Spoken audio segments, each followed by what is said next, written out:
The cold November wind whistled through the empty streets as Marcus Johnson stood under the flickering streetlight, checking his phone for the 10th time. The debate club meeting had run later than usual, and now at 8:45 p.m., the 17-year-old found himself alone outside his high school. His regular bus had stopped running an hour ago, forcing him to call for a rideshare service. Marcus wasn't worried, though. At 6 feet tall, with an athletic build from years of playing basketball, he normally felt confident in most situations. Tonight was different. Dark clouds gathered overhead, threatening to pour any minute, and the neighborhood, while safe during the day, felt eerily quiet after dark. Pulling his blue debate team jacket tighter around his shoulders, Marcus watched as a car's headlights approached. The vehicle slowed down as it neared him, and his heart lifted when he saw it was a police patrol car. Growing up, his parents had always taught him that despite some bad stories in the news, police officers were there to help people in need. The patrol car came to a stop right in front of him. Through the passenger window, Marcus could see the officer inside, a middle-aged white man with graying hair at his temples, his nameplate reading Officer Barrett. "Need a ride, son?" Officer Barrett called out, his voice friendly. "It's not safe to be standing out here this late." Marcus smiled with relief. "Yes, sir. Thank you so much. I live in Cedar Grove, about 3 miles from here." The officer nodded and unlocked the passenger door.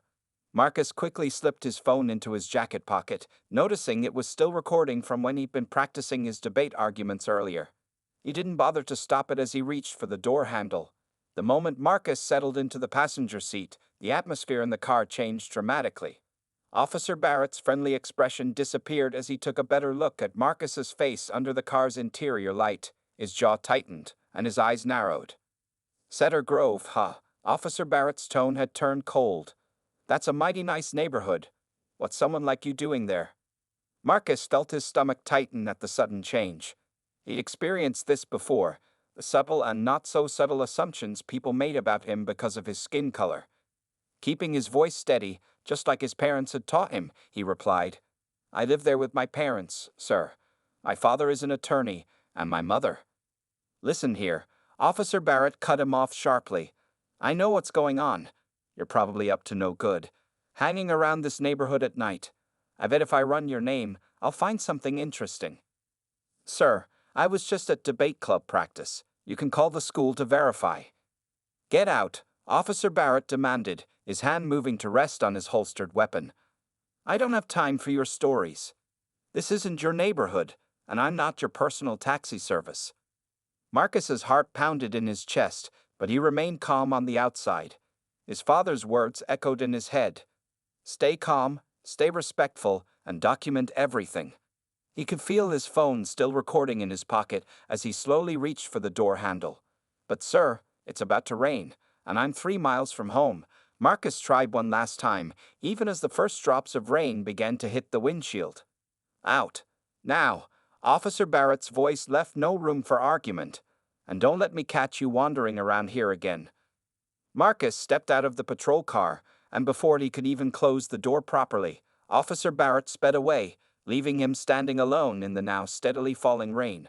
The cold drops mixed with the hot tears of anger and humiliation that threatened to fall from his eyes, but Marcus refused to let them. Standing there, soaked to the skin within minutes, Marcus pulled out his phone and stopped the recording. His hands shook, not from the cold, but from the injustice of what had just happened. But something else was building inside him, not a desire for revenge, but a determination to make sure this never happened to anyone else. Lightning flashed across the sky, illuminating the security cameras mounted on the nearby buildings. Marcus noticed them and felt a glimmer of hope. With his audio recording and possibly video evidence from those cameras, he had what he needed to take action. This officer had chosen the wrong person to discriminate against, and Marcus knew exactly what he needed to do next. Marcus stood in the rain for a moment, watching Officer Barrett's patrol car disappear into the darkness. His clothes were already soaked, but he didn't move right away. Instead, he took out his phone again and carefully checked the recording. His hands were shaking, but not from the cold. It was from the mix of anger and determination flowing through him. The recording was there, all 7 minutes of it, clear as day. He could hear Officer Barrett's friendly tone at the start, followed by the sudden change when he saw Marcus's face. Every word, every threat, Every moment of discrimination was captured perfectly. Marcus quickly sent the audio file to his email and his cloud storage, making sure he had backup copies. While doing this, he noticed something that made him smile for the first time since the incident. The location tracking on his phone had been active too, showing exactly where Officer Barrett had picked him up and where he'd been forced out of the car. This wasn't just about one person's word against another anymore. He had proof. Looking around, Marcus spotted what he'd seen earlier: security cameras. The first one was mounted on the corner of the school building, its red light blinking steadily in the rain. Another was attached to the small convenience store across the street. His debate team training kicked in as he mentally mapped out the angles. At least one of these cameras must have captured Officer Barrett's patrol car stopping and then speeding away. As the rain continued to pour, Marcus started walking. He went straight to the convenience store, which was still open. The bell chimed as he pushed open the door, water dripping from his clothes onto the floor. "My goodness, child. What happened to you?" Mrs. Chen, the elderly store owner who knew many of the students, exclaimed when she saw him. She immediately grabbed a clean towel from behind the counter and handed it to him. Marcus explained what had happened, his voice steady despite the emotion he felt inside. Mrs. Chen's face grew serious as she listened. "That camera outside," Marcus pointed through the window. "Does it record everything?" Yes. Mrs. Chen nodded vigorously. "My son installed it last month after some kids tried to spray paint the wall. It keeps everything for 2 weeks. She paused, understanding crossing her face. "You want the footage?" "Yes, ma'am. It would help a lot." Mrs. Chen disappeared into her back office and returned with her son, David, who worked as an IT professional. After hearing Marcus's story, David didn't hesitate. He downloaded the relevant footage onto a USB drive, making sure to include 10 minutes before and after the incident. "The timestamp is embedded in the video," David explained as he handed Marcus the drive. "Nobody can claim this was taken at a different time or place." While they were talking, Marcus's phone buzzed. It was a text from his father. "Where are you? You should have been home an hour ago." Marcus's fingers flew over the keyboard as he typed out a brief explanation. Within seconds, his phone rang. "Stay exactly where you are." His father's voice was calm but firm. "I'm coming to get you. Don't talk to anyone else about what happened until I get there." 20 minutes later, Marcus saw his father's car pull up outside the store. Thomas Johnson stepped out, carrying an umbrella and a dry jacket. He was still wearing his suit from court earlier that day, but he didn't care that the rain was splashing onto his expensive shoes. Inside the store, Marcus watched as his father transformed from worried parent to focused attorney. He took out a small notebook and began asking Mrs. Chen and David questions, writing down their contact information and what they had witnessed. He examined the USB drive and made a copy of the security footage right there on his laptop. "You did everything right, son," Thomas said, placing a hand on Marcus's shoulder. "You stayed calm, you collected evidence, and you found witnesses. Now, we're going to make sure this officer never does this to anyone else." As they prepared to leave, Mrs. Chen pressed a hot cup of tea into Marcus's hands. "You're a good boy," she said softly. "My cameras are always recording. You used that footage to show everyone what really happened." Walking to the car with his father, Marcus felt stronger than he had all night. He wasn't just a victim, he was someone who could make a difference. In his pocket, his phone held the audio evidence. In his hand, the USB drive contained the video proof. And in his heart, a firm resolve had taken root. The rain was still falling, but Marcus didn't feel cold anymore. Tomorrow, he and his father would begin the process of holding Officer Barrett accountable. But for now, sitting in his father's warm car, Marcus allowed himself a small smile. The officer's cold revenge wouldn't involve violence or anger. It would be served through justice. The Johnson family kitchen was bright and warm, a stark contrast to the cold rain outside. Marcus sat at the large wooden table, his hands wrapped around a mug of hot chocolate his mother, Angela Johnson, had made for him.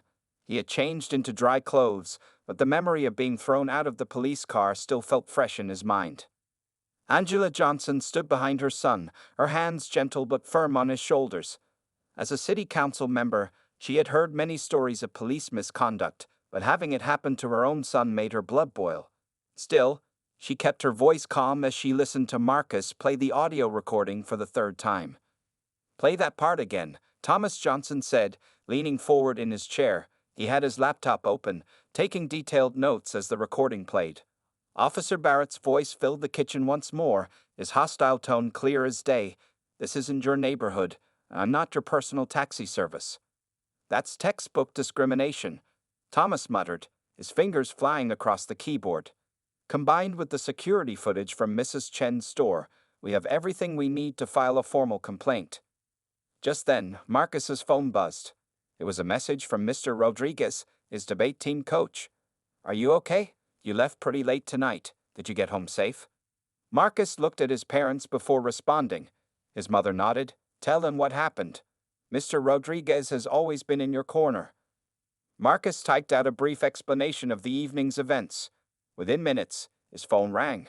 Mr. Rodriguez's voice was filled with concern and anger when Marcus answered. "This is unacceptable," Mr. Rodriguez said firmly. "I'm calling Principal Thompson right now. As your teacher and debate coach, I'm an official witness that you were at school late because of debate practice. We can't let Officer Barrett twist this story." While Marcus was still on the phone with his coach, the doorbell rang. Thomas went to answer it, returning with Mrs. Chen and her son David from the convenience store. They had closed their shop early to bring over additional copies of the security footage and sign written statements about what they had witnessed. "We saw the news last month," Mrs. Chen said, her kind eyes fixed on Marcus. "Another boy, not much older than you, had something similar happen. But he had no proof. You have proof, Marcus. You must use it." The kitchen was now full of voices and movement. Angela was making coffee for everyone while Thomas and David reviewed the security footage on multiple screens. Mrs. Chen had brought homemade dumplings, insisting that everyone needed to eat to keep their strength up. Marcus's phone buzzed again. This time it was a group message from his debate team members. Someone had told them what happened, and they were all offering support. Messages poured in. "We've got your back, Marcus. My dad's a journalist. Want me to tell them about this? I'm sharing this with my social justice club. We'll support you." Principal Thompson called next. Her voice was professional but carried a note of maternal concern. "Marcus, I've already pulled the school's security footage from tonight. It clearly shows you leaving debate club and waiting for your ride. Officer Barrett had no reason to suspect you of anything. The school stands behind you completely." As Marcus looked around his kitchen, he felt something powerful building inside him. Here were people from all different backgrounds, his parents, his teachers, his friends, even store owners from his community, all coming together to support him and fight for justice. His mother must have noticed his expression because she squeezed his shoulder and said, "This is what community looks like, son. When one of us faces injustice, we all stand together." Thomas Johnson closed his laptop and addressed everyone in the room. "Tomorrow morning, we're filing a formal complaint with the police department's Internal Affairs Division. We have the audio, multiple video angles, witness statements, and institutional support from the school. Officer Barrett probably thinks Marcus is just another powerless kid he can push around. He has no idea what's coming." Mrs. Chen nodded firmly. "In my country, we have a saying, 'The truth is like the sun. You can cover it with your hand for a while, but it won't stop shining.'" Marcus looked at the faces around him, his father's determination, his mother's strength, Mrs. Chen's kindness, David's helpfulness, and through his phone, the support of his teachers and friends. Officer Barrett had meant to make him feel alone and powerless that night. Instead, he had unwittingly helped Marcus discover just how many people were ready to stand up for what was right.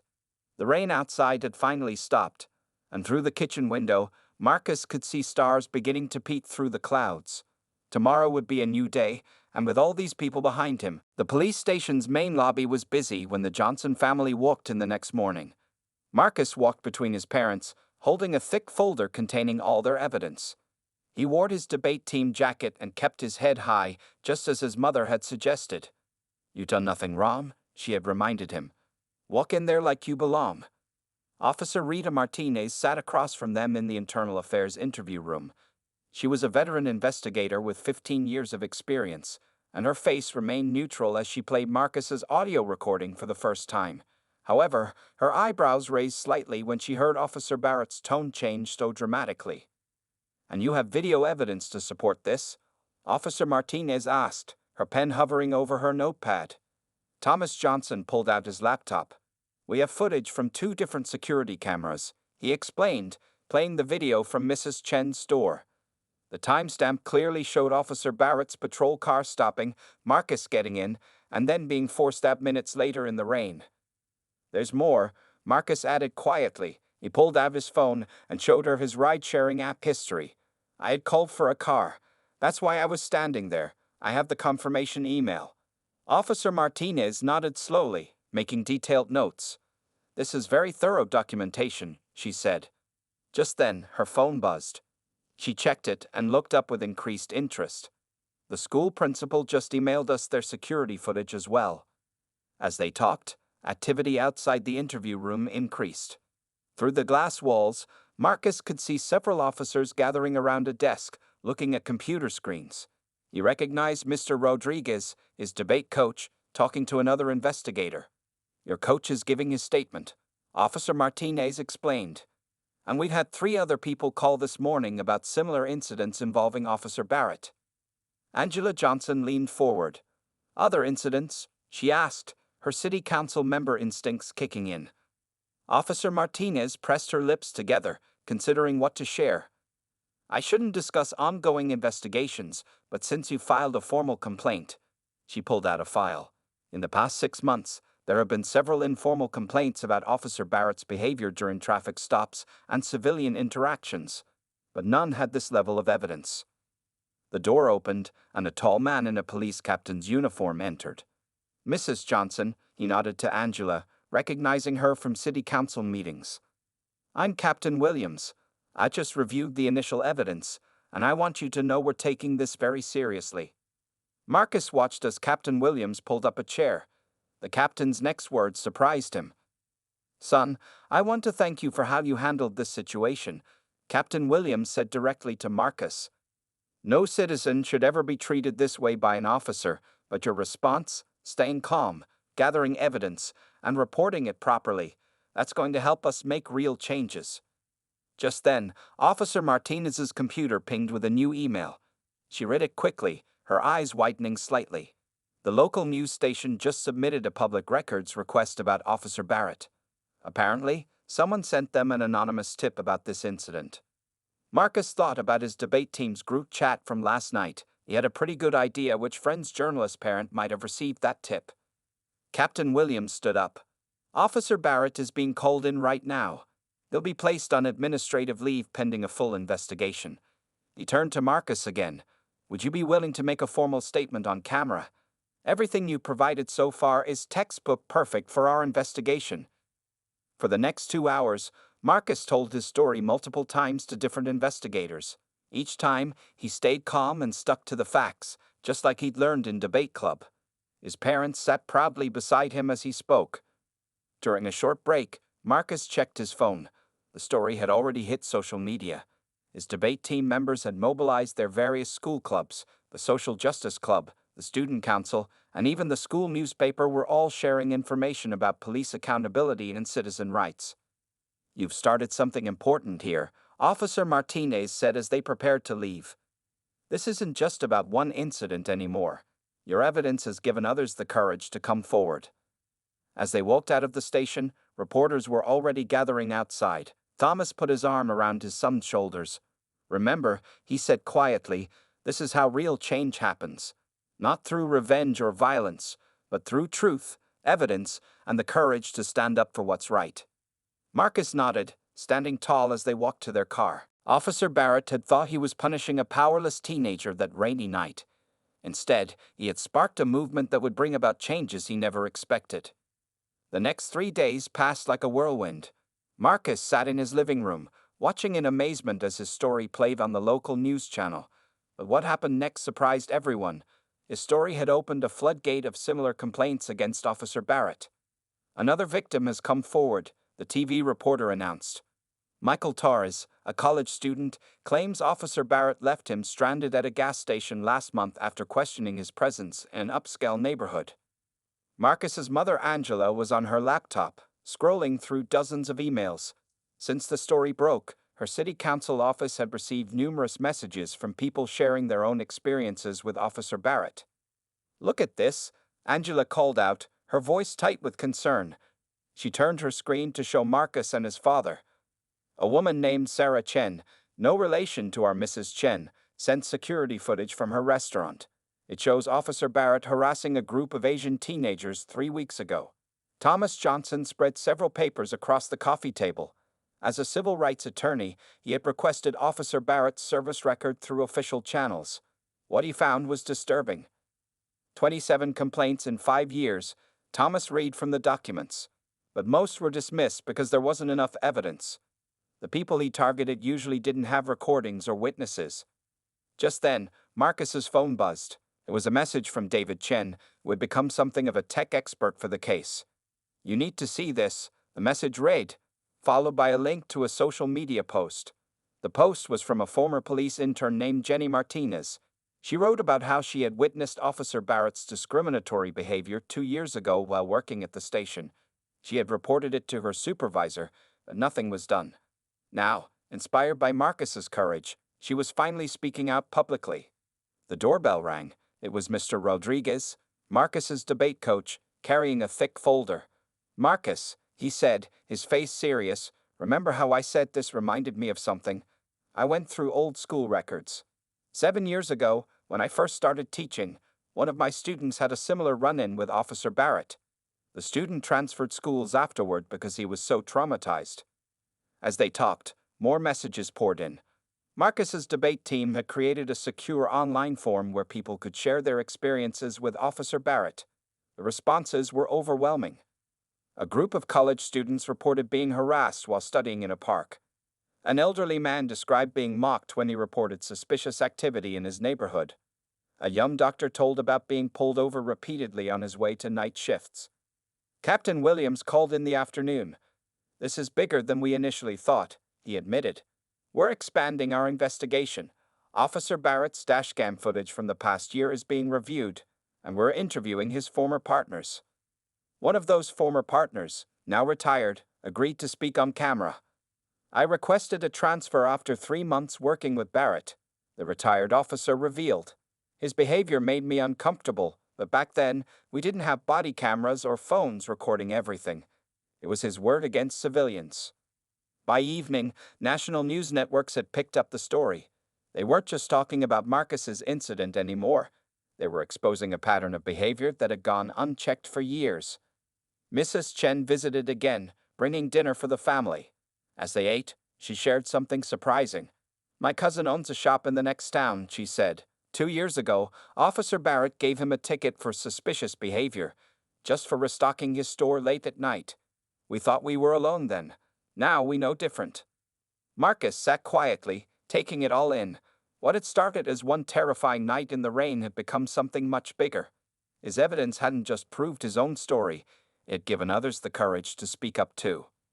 "You know what the saddest part is?" his father said, reviewing more complaints. Each person thought they were the only one. They felt powerless, so many stayed quiet, but together, their stories showed the truth. Angela put her arm around Marcus. "This is why documentation matters," she said softly. "This is why speaking up matters. One voice can inspire others to find their courage." Marcus looked at his phone, still buzzing with new messages and stories. Officer Barrett's true record was finally coming to light, not through revenge or violence, but through the power of people standing together and speaking their truth. Sometimes, Mr. Rodriguez said, the coldest revenge isn't about getting even.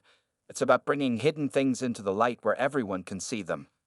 2 weeks after the city council meeting, Marcus sat in the police department's conference room. The room was filled with high-ranking officers, city officials, and community leaders. At the center of the table, a thick report detailed the complete investigation into Officer Barrett's conduct. Captain Williams stood at the front of the room, his face serious as he presented the findings. After reviewing over 100 complaints, analyzing years of dashcam footage, and interviewing dozens of witnesses, we have reached our conclusion, he announced, his voice firm and clear. Marcus felt his father's hand on his shoulder as they listened to the results. The investigation had uncovered far more than anyone expected. Officer Barrett's personal computer at the station revealed racist emails, inappropriate jokes shared with a few other officers, and even evidence that he had deliberately targeted certain neighborhoods for harassment.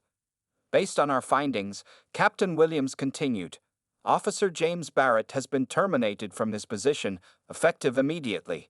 His police certification will be revoked, meaning he can never serve as an officer again in this state. But the captain wasn't finished. 3 other officers who had helped cover up Barrett's behavior were also suspended.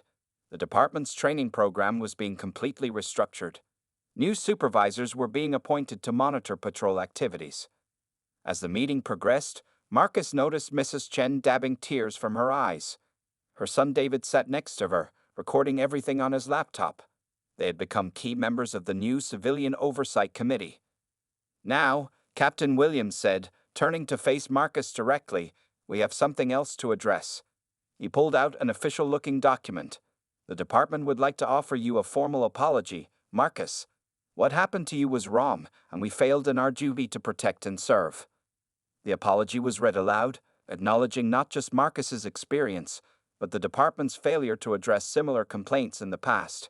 It would be made public, along with a commitment to change.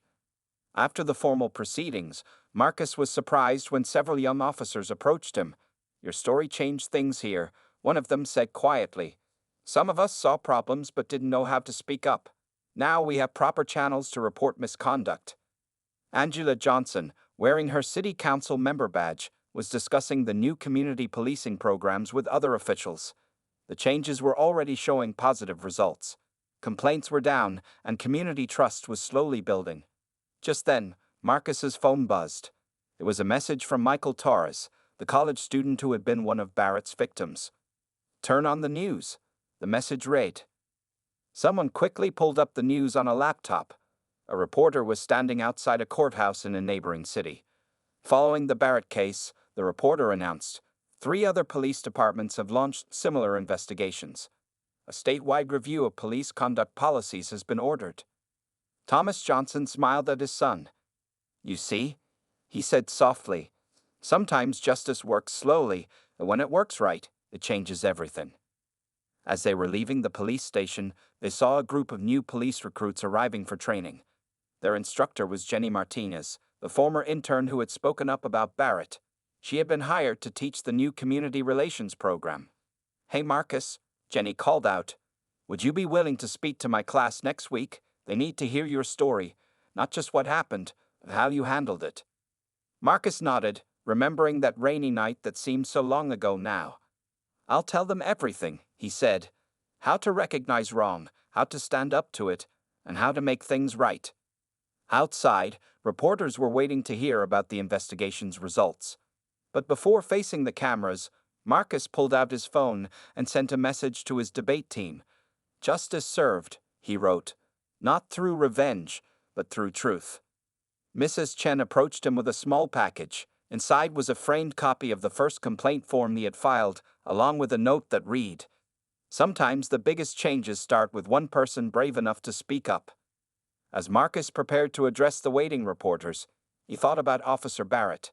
The man had meant to humiliate him that night, to make him feel powerless and alone. Instead, he had unleashed a wave of change that would protect countless others in the future. Ready? His father asked, straightening Marcus's tie. Marcus stood tall, thinking of all the people who would benefit from the new policies and programs. Ready, he replied. This isn't just an ending, it's a beginning. 1 year had passed since that rainy night when Officer Barrett had thrown Marcus out of his patrol car. Now, on a bright spring morning, Marcus stood in front of a very different audience, the newest class of police academy graduates. The police training center's auditorium was packed, not just with new officers, but with community leaders, politicians, and media representatives from across the state. Marcus, now a freshman pre-law student at the local university, adjusted his tie as Captain Williams introduced him. Our keynote speaker today, Captain Williams announced, is someone who taught our department its most important lesson in decades. Please welcome Marcus Johnson, the founder of the Community Trust Initiative. As Marcus walked to the podium, he saw many familiar faces in the crowd. Mrs. Chen and David sat in the front row, wearing their Civilian Oversight Committee badges. Mr. Rodriguez had brought the current debate team to watch. His mother, Angela, still serving on the city council, sat beside his father, Thomas, who was now teaching civil rights law part-time at the police academy. 1 year ago, Marcus began, his voice confident from months of public speaking. I was just a high school student waiting for a ride home. Today, I'm here to tell you how that night changed not just my life, but our entire community. He clicked through slides showing the progress made over the past year. The statistics were impressive. Civilian complaints had dropped by 60%. Community trust in police had risen by 45%. Officer satisfaction with their jobs had improved by 50%. Their city's police reform model was being adopted by departments across the country. But numbers don't tell the whole story, Marcus continued. He pointed to a young officer in the front row. Officer Sarah Martinez there just won an award for starting a youth basketball program in her patrol area. He gestured to another section. And Officer James Chen, Mrs. Chen's nephew, created a cultural awareness training program that's now used statewide. The changes went far beyond their city. The website Marcus's school clubs had created for reporting police interactions was now being used in 12 states. The training programs they developed had been adopted by police academies across the country. Even the federal government had taken notice, using their civilian oversight model as an example of successful police reform. Michael Torres, the college student who had shared his story about Officer Barrett, was now running the city's youth outreach program. Jenny Martinez had been promoted to head of police training. Every week, new success stories emerged from their reformed police department. But here's what matters most, Marcus said, showing his final slide. It was a simple photo of kids playing basketball with police officers in the park. This is what trust looks like. This is what happens when police and communities work together. After his speech, during the reception, a young graduate approached Marcus. I was in high school too when I saw your story on the news, she said. It's why I decided to become an officer, to be part of the change. Mrs. Chen, who still insisted on bringing food to every community meeting, handed out cookies while sharing her own updates. Her convenience store had become a model for community police cooperation, with officers regularly stopping by to chat with customers and build relationships. Marcus's phone buzzed. It was a message from his college advisor. The paper he had written about community policing had been accepted for publication in a national law enforcement journal. His experience had shaped his career plans. He was now studying to become a civil rights attorney like his father. As the reception continued, Captain Williams pulled Marcus aside to share some news. Remember Officer Barrett? He asked quietly. He tried to apply for police jobs in other states. But thanks to our new national reporting system, no department will hire him. Your case made that possible. But Marcus wasn't interested in Barrett anymore. He was too busy looking forward, working with the new graduates on their community engagement plans. Each new officer had to create a project to build trust in their patrol area, continuing the legacy of positive change. You know what's remarkable? Mr. Rodriguez said as they watched the new officers talking excitedly with community members. That night, Barrett thought he was showing you what power looks like. Instead, he showed everyone what justice looks like.